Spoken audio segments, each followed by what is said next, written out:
My name is John MacInnes. I chair the Professional Affairs Committee of the RSS, and that's the body that officially awards the CStat and GradStat titles, the professionally recognised qualifications of the society. With me, I've got Rob Mastrodomenico from the Professional Affairs Committee and Ricky McGowan, who's the full-time manager at RSS, who deals with professional affairs. What I'd like to do this morning is just run through some of the changes that we're proposing to the whole professional recognition system within RSS that would lead to changes in the way that degree programs are recognised, the qualifications that you get on completing those degree programs, and different routes to professional qualifications with RSS. And say a little bit about why we're doing this and why, what these changes will mean for people. At the moment,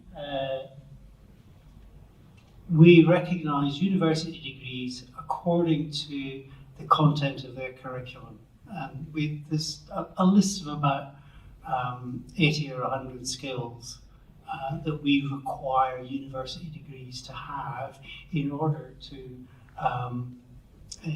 fulfill the requirements of recognition by the RSS.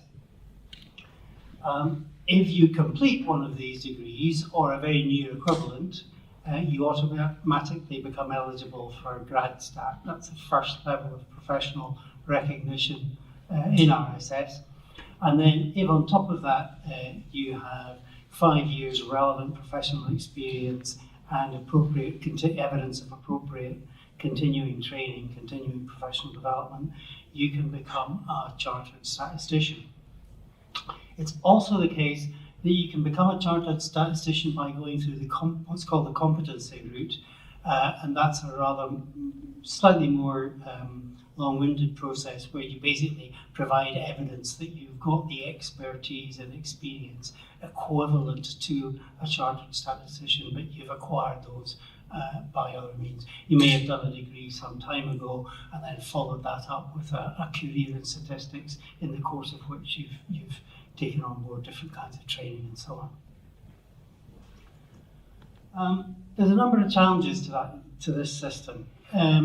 You've probably noticed that higher education has become a lot more diversified in the sense that instead of doing standard statistics degrees or maths and stats degrees, most universities now offer typically 15 to 25 different degree programs which have statistics in them. There's also increasing flexibility in higher education, which usually means that there are different ways of fulfilling the requirements for these degree programs, all of which means that accrediting and certifying degree programs becomes incredibly complex. You're not just certifying one maths and stats degree, you're certifying potentially 18 or 20 degree programs, each of which may have different ways of fulfilling their requirements.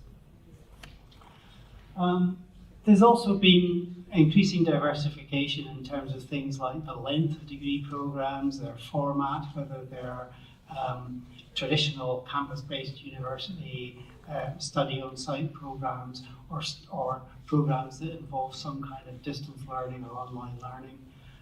There's sandwich degrees, degrees with placements. There's no longer a kind of one-size-fits-all statistics degree that we're called upon to accredit and warrant the standards of. Statistics itself is also changing. I guess it would be fair to say that 20 or 30 years ago, most data that statisticians would work with was data that had been specifically produced with the aim of carrying out some kind of analysis on it. So it's data from experiments, data from surveys, data from measured instruments, and so on. That's no longer the case. Data increasingly takes the form of found data, which may be bigger in the sense of the number of cases available and may be based on populations rather than samples, but may well have a less certain relationship to the entity generating that data and new forms of inferential problems in terms of going from the data that can be found or the data that can be extracted and what it is that people might be trying to measure. So data science, big data, data engineering all bring in new kinds of challenges to statistics. The boundary between statistics and data analysis and data science, whatever data science is, and we can argue about what a good definition might be, those boundaries have become more porous.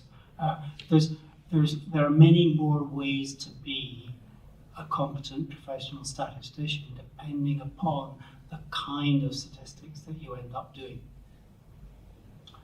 At the same time, there's an increasing demand in the workforce for people who are competent in analysing data and can bring a statistical imagination to either new forms of data or traditional forms of data. Data analysts, data scientists are typically in short supply. Data scientists with a good knowledge of both data engineering and statistical analysis are usually referred to in the business as unicorns because they're so difficult to find. So we're at a time where there's an increasing demand for the kinds of expertise that statisticians can offer, but very often the people who are looking for people with this kind of expertise in statistics or data science are themselves uncertain about what skills they should be looking for, because they may be managers who have not had to deal with the processing and analysis of data in the past in the way in which they're called upon to do now.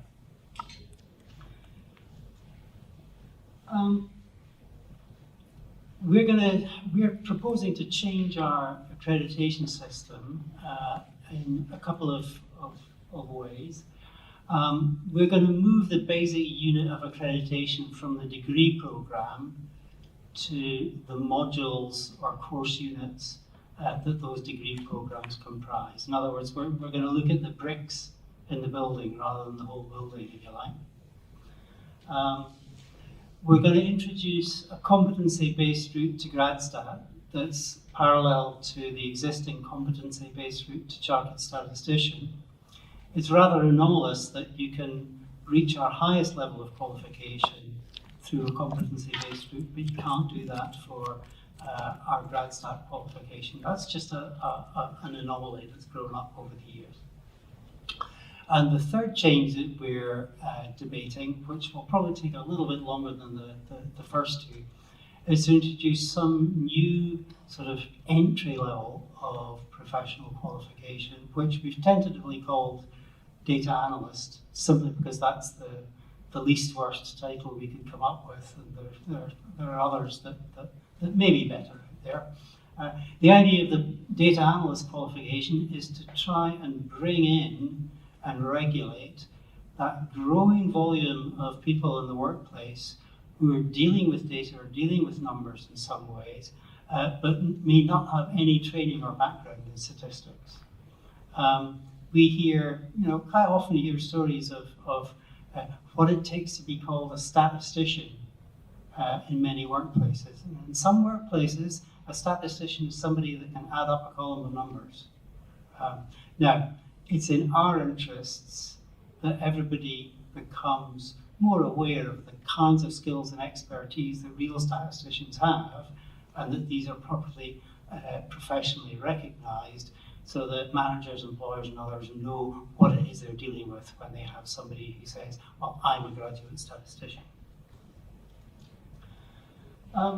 Following the sort of change in pedagogy over the last several decades, we're going to move away from a definition based on curriculum content to a definition based on learning outcomes. The problem with a definition based on curriculum content is it might be easy to see what the content of the curriculum of a degree program is, but that's no guarantee that the students who've gone through that degree program have actually learned that content in the way that you expect. Whereas a definition based on learning outcomes allows us to say somebody that's done one of our accredited degrees should be able to do the following things, should have the following competences. And it's up to universities to demonstrate to us how they deliver those skills and that knowledge and experience to their students. This is our working definition of a graduate statistician. It will almost certainly be tweaked between now and the introduction of the changes, although I don't expect it to be changed substantially. All the meetings and stakeholder group discussions we've had so far have been pretty positive about the kind of definition we've produced here. We're saying people should have exposure both to frequentist and Bayesian approaches. We're saying, if you like, it's important that people have a secure command of the logical foundations of statistics in terms of maths and the theory of probability and so on.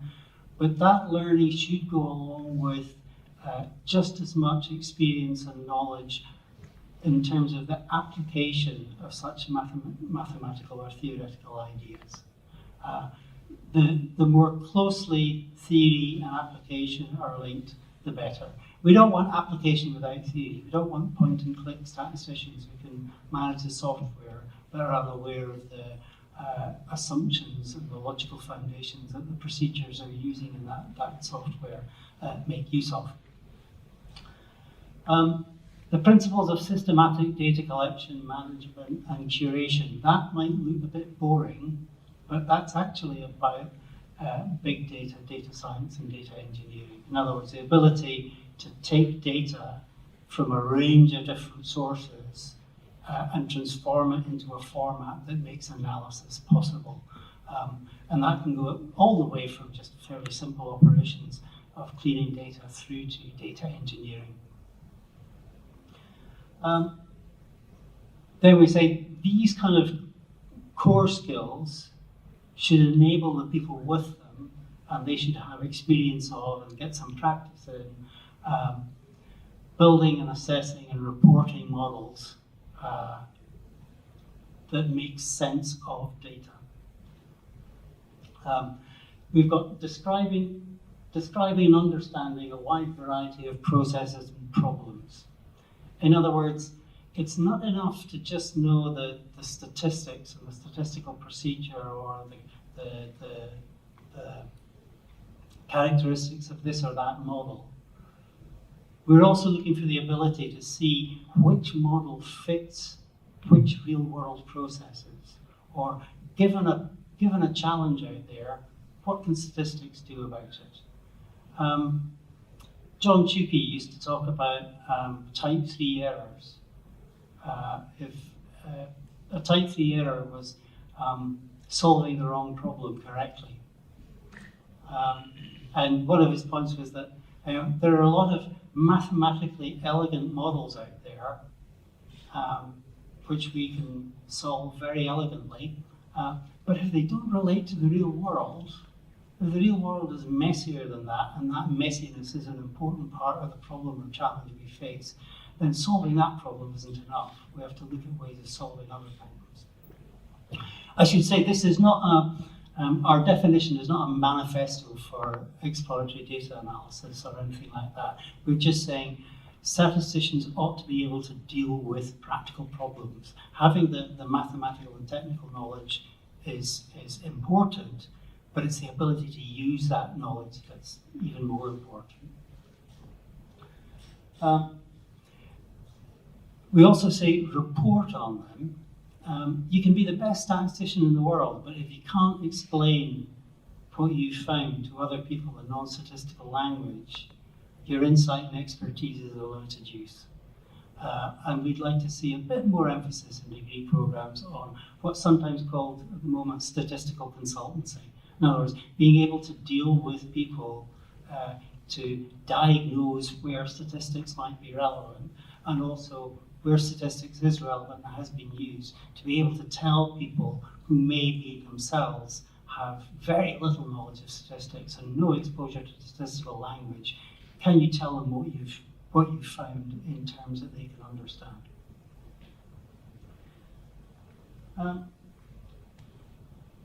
We also have stressed that effective communication is not just about telling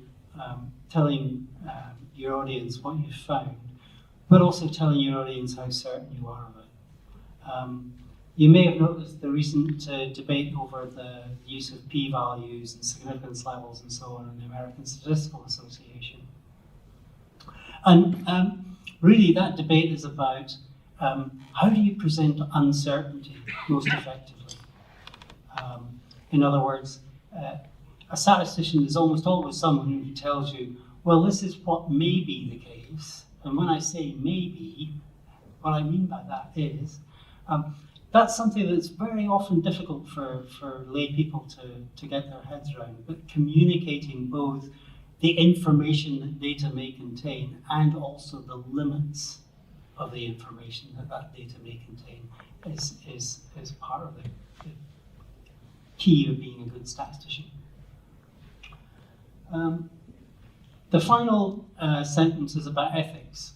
Ethics used to be just about data security, confidentiality, privacy, and so on. Ethics is becoming a far more pervasive issue. As more and more personalized data becomes captured and becomes available for analysis, whether that's mobile phone data about people's movements, whether it's data about the characteristics of their faces that allow facial recognition, or whether it's genetic data about their personal genome. Ethics is increasingly about what is done with data, and is it being done within an overall ethical context? Is that data being used for, if you like, the public good? And we're saying statisticians should have an obligation to ensure that they work for the public good and are aware of the ethical implications of data, which is often quite a challenge to work out. Some data may be, it may be a perfectly publicly desirable objective to use a data set for one purpose, and not at all for another purpose, regardless of what confidentiality or privacy arrangements are in place. And we're saying ethics should be a core part of any statistics degree program, because it's going to become more and more important in the future. We had an event, a stakeholder event with Ed Humferson, who's from the UK Statistics Authority. And he used a phrase that I really like, which I think sums up everything that I've just been saying, which is a statistician is a humble scholar of uncertainty. The humble comes from, he or she is not an economist, and I'm being unfair on economists there, but I think one of the essential aspects of statistics is the capacity to say, this is what we think we know, but this is also our degree of uncertainty about it.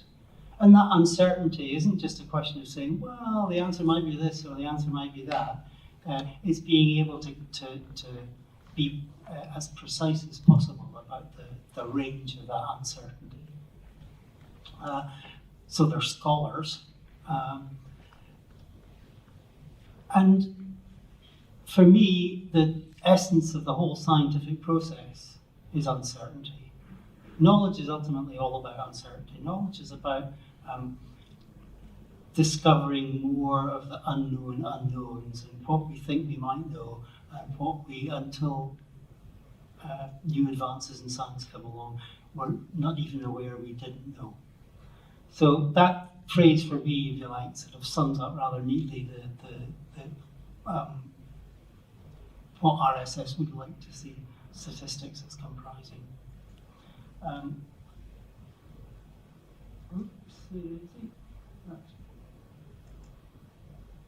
missing a slide. Never mind. Okay, let me just very briefly talk about the details of how we're going to do that. We're going to award individual course units or degree modules within degree programs a quality mark.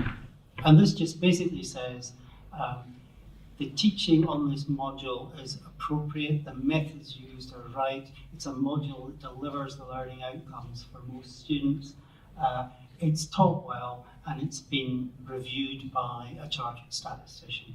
In other words, it's coherent, it's relevant, the teaching methods are appropriate for the material in the course. Note that the quality mark says nothing about the content or the level of that content.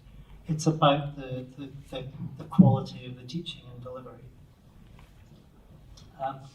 Degree programs will be recognised when they comprise sufficient quality marked courses, well-delivered courses, that add up to producing the learning outcomes in our definition of, in our draft definition of professional statistician.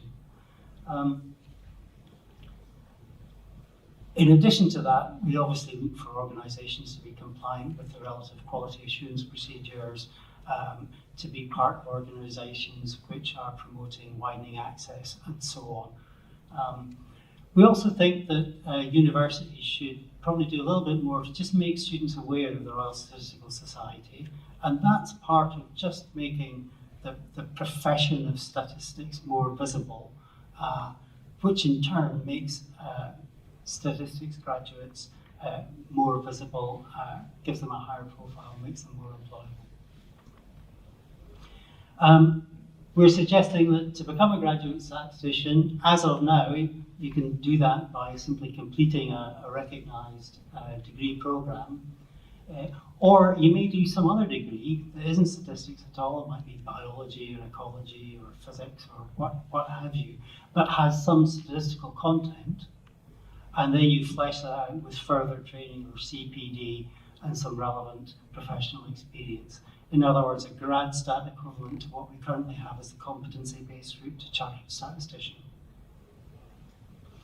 And then, as I mentioned earlier, we're proposing to introduce a new category of qualification where somebody's had at least some university level training with some statistics content, and is showing some kind of interest in developing their statistical expertise by undertaking further training or CPD and so on. We're not saying a data analyst is a statistician.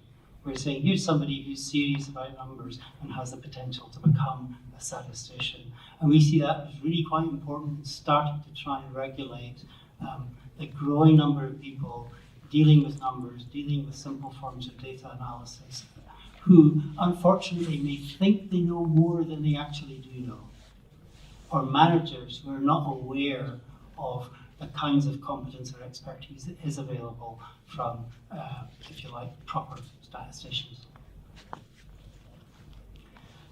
Just a couple of final comments. This is what I showed you is very much a working document. This is a process that's going on for the whole of this year, and we don't expect the new system to be in place before the beginning of next year. We'll roll it out in 2020.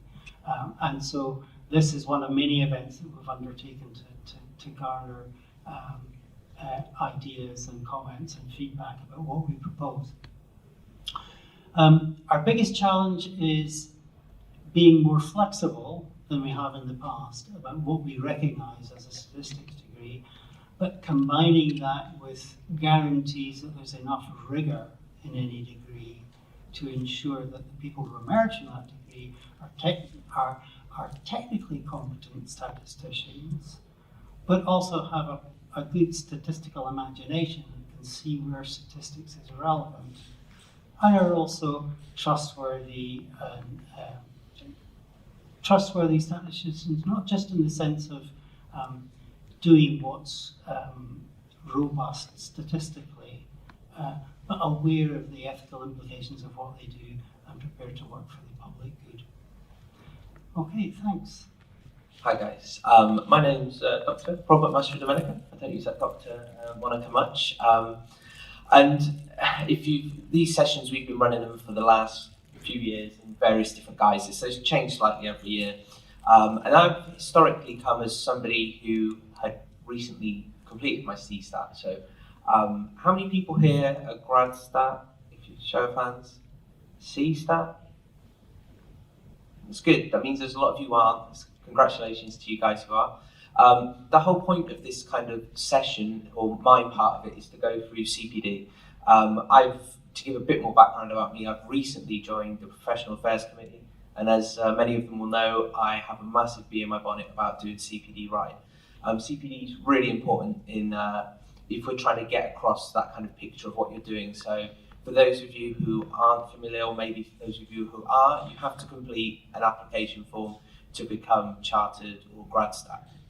And they're reviewed, and an element of this is your CPD form. And from my point of view, it's one of the bits that's always missed off the most.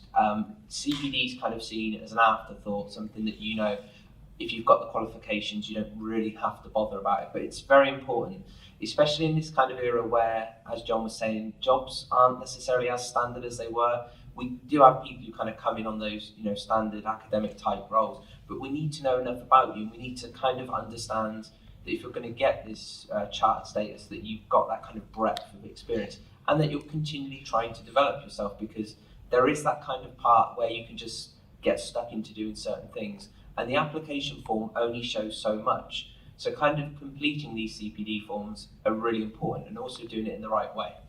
So what we're going to do today is go through my CPD form that I actually did. So if I'm looking down, it's because a lot of the CPD form was too big to put on the slide. So I'm going to show you elements of it, why I did it, what my thoughts were, and kind of how I completed my form. So I give you guys an idea of how you should be going about collecting CPD. And when it comes to it, it shouldn't be seen as a chore really, because you should be doing these things anyway. You should be thinking about things to do to kind of, benefit yourselves, develop yourselves. So that kind of continual development, it is important. And whilst maybe in the form of this could seem something that you don't want to do, is something that I think is quite important. So we're going to just go straight in with different examples that I've put on mine, so you've got an idea of how to kind of complete it. So when you're completing your form, you put them under different kind of headings, what they're based around. So there's various ones that we're going to cover. The first few here are going to be work-based learning. And as you'll see, this one is changing data storage procedures. Data for any statistician is a key point to our jobs. This is no different in my company. I work for myself. And whilst we dealt with it in a good way, I learned over time that there were elements that we were perhaps not stringent enough with checking validity. So that was the kind of what I put in there as the element of CPD. So that's what the kind of to-do was. And the hours associated with that is also a very important thing. One thing I noticed on a lot of people's CPD is they assume the time to do something is the entire CPD time, which isn't always the case. If you do something lots and lots and lots, you don't kind of benefit from that. I've seen people who've done similar tasks, but maybe do it all the time, put 200 hours for their CPD. The actual time that you're doing is what you're learning from it, the development time. And there was also kind of, I wrote some kind of verbiage about why and why we needed to do it. So I could see that we were on some occasions assuming the data was of the highest quality, but we didn't have the checks in place. I also felt that my initial design of the database we held in the data wasn't fit for purpose. This was based on some of the initial assumptions I made not holding up, and so we expanded. So essentially explaining why we're doing it, why the kind of the outcome and the benefit, and what I did, why, and kind of giving the person who's reading it an understanding of why this should be on the form. Many times what we're seeing is people just kind of very briefly logging like it's a to-do list of what they've done. That's not necessarily important for us to kind of understand your development. The next thing was building a large-scale system. I operate a very open door policy at work. Our office is open plan, and I encourage individuals to talk and discuss between themselves. Every day I have one-to-one meetings with all employees to go through what they're working on.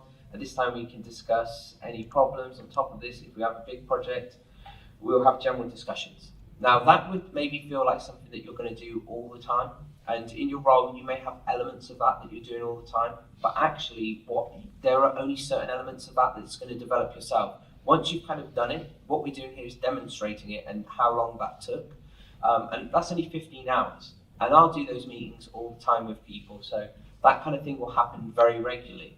And so what I would then kind of show to the individual who's looking at it is I understand what I'm doing and how it's going to kind of increase my development. And the work-based ones, it's very easy to kind of say, well, we're going to do, everything I do is work, so my entire kind of career is work-based. And an element of this has to be, and a lot of these first ones were, the way I kind of did mine was break them down into different parts. This was a good one, and this is one that you could do as work and not work. And it's kind of looking beyond the generic of, I'm a statistician, data scientist, I do X, presenting to potential clients. So that kind of demonstrating that you've done and pushed yourself to present to a higher level than where you are, you're developing yourself. Whilst we do presentations and you do present, this is about kind of showing I'm actually improving myself and how I'm doing it. And so that kind of element of talking to statistical and non-statistical people, I just need to give some evidence to kind of support that. And again, that's 15 hours. I might do lots more of those presentations, or I may have only done a couple in a year, but that kind of, I'm trying to show what I've done from that and why that's a benefit and why I can kind of put it on my CPD form. So it's not necessarily just the log again of, oh, I went and saw this client and I did this presentation and I did this presentation for this client. Once you've kind of done and learned, that's a kind of skill that you've got. We want to know you have it, but we don't necessarily want to know how many times you have it. And generally want you to kind of summarize where you think you learned through it. Training a new hire as well. So again, when you kind of, as you develop as a statistician, you'll kind of do these things as part of your job, or hopefully you embrace these things and it becomes part of it. That's 10 hours. And so I'll have multiple, I run my own company, I have multiple people come in. That's going to take a lot more than 10 hours of my time to do. But once I've done it, I know how to do it and I've got that kind of experience. So it's about gauging the level of what you want to put on there to relative to what you've actually done. And that's, again, as I said before, a really common mistake. What I've kind of covered up to now have all been work-based ones, and you could kind of see these are things that you might or might not have done yourself. But it's now there are other aspects we want to see. If people are all work and doing nothing outside of it, it doesn't really show how rounded you are. And something like kind of being involved in the RSS is, a quite important thing, I think, and being involved in different organisations away. So I was a previous member of council, I was on the RSS exec committee and honorary officer for membership. I did those roles for 4 years, of which only 2 could kind of associate with my CPD, but I've only put in 25 hours worth of CPD. Reason being is, whilst I learn a lot doing that, actually there's probably more core elements where I'm learning and the rest is the same thing. If for example, you sit on the council, you do lots of the meetings again, and maybe I was a bit under-egging that and I could have said, I've actually learned more from it. But I thought that was an appropriate level of where my kind of CPD was. And I'm also demonstrating that, I'm pushing myself to do things, something like being on council or the exec committee or honorary officer, they're volunteer roles. I'm not getting paid to do that. And it just kind of shows how I'm trying to develop myself outside my kind of work-based environment. And the RSS is a kind of great way to do that as an aside from this. And a lot of my kind of professional activity, there's a lot of these RSS examples. So membership to the sports section and professional statistics forum. So just being involved in different things that kind of just show the breadth of what you're doing. And I'm trying to paint a picture of who I am as a statistician. Obviously, when I give this across, there might be people, as I'm involved in RSS, who know me. But really, I want them to be able to look at this and say, kind of gauge a picture of what type of person I am and how I'm trying to develop myself. And that, my qualifications and what my current job role isn't the kind of complete picture of me. And this is for you to kind of share what you're doing. And if you're going from GradStat to CStat, this is important because we want to see how you're learning to make sure when you get to that point that you've got the skills, that you've diversified, especially as a young statistician kind of going into an initial role and those first 5 years. There's a lot of ways you can go about it, and as obviously John alluded to, including these kind of different classifications of individuals.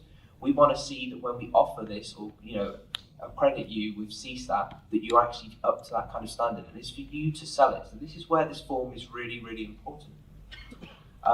Similarly, organising meetings, so the same type of thing.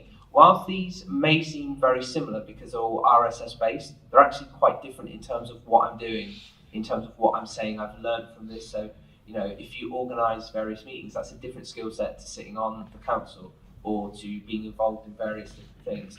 And again, I might do more than one meeting a year or one meeting in 2 years. So it's the same skill, I'm doing a lot, but I'm only putting myself down for the hours that are appropriate for me to do it. Then I kind of go into this formal education one. So again, in your kind of workplace, and I see this a lot where people put on, I attended a course or I did this. Now, if you attend, say, an RSS course, there are a specific number of CPD hours you can put that you've got from that course. So something like, I've written a course, so on that course note, when you finish it, you get the CPD hours. And this kind of programming thing I've put on here, whilst it's probably much more than that in real hours, it's just to give an idea of what I'm learning from it. So improving my knowledge there. So that's fairly vague, and if I look back, I'll be able to see, I'll get,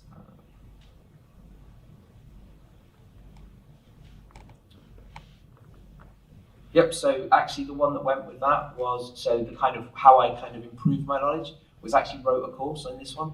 So the bit I didn't put on there was actually did a course and wrote a course for the RSS in how to kind of program in Python, which is still available now.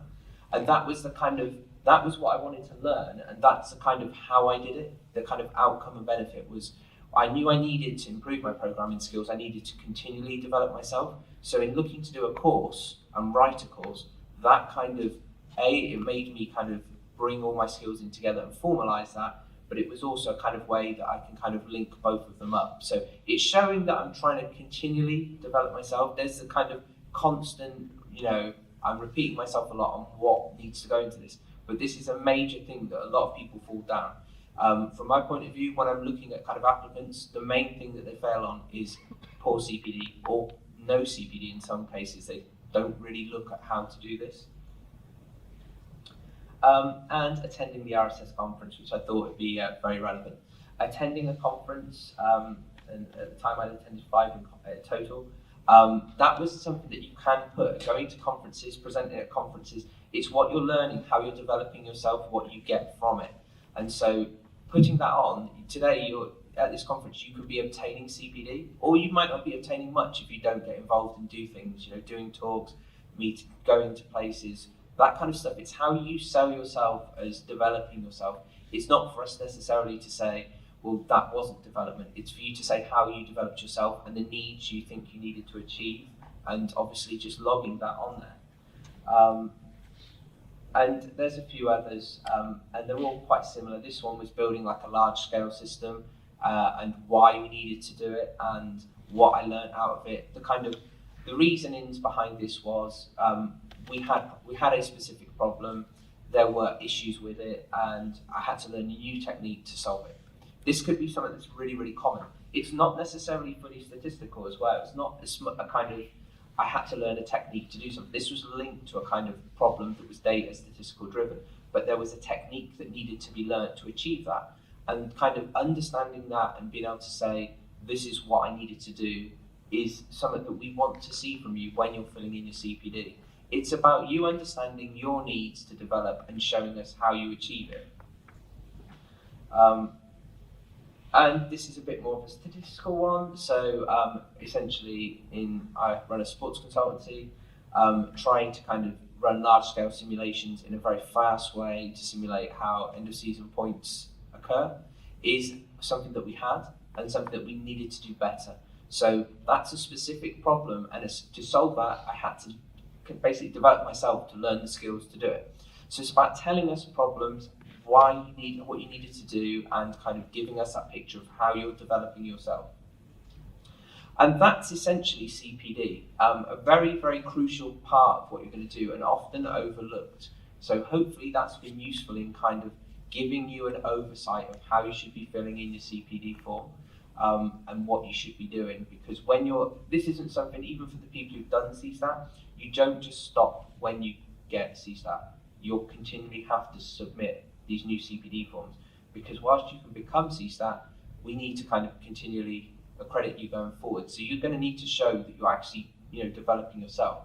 And it's a good practice to have if you don't have this in your work, or don't do this generally. It does make you think about what you're doing, and also more importantly, what you're not doing.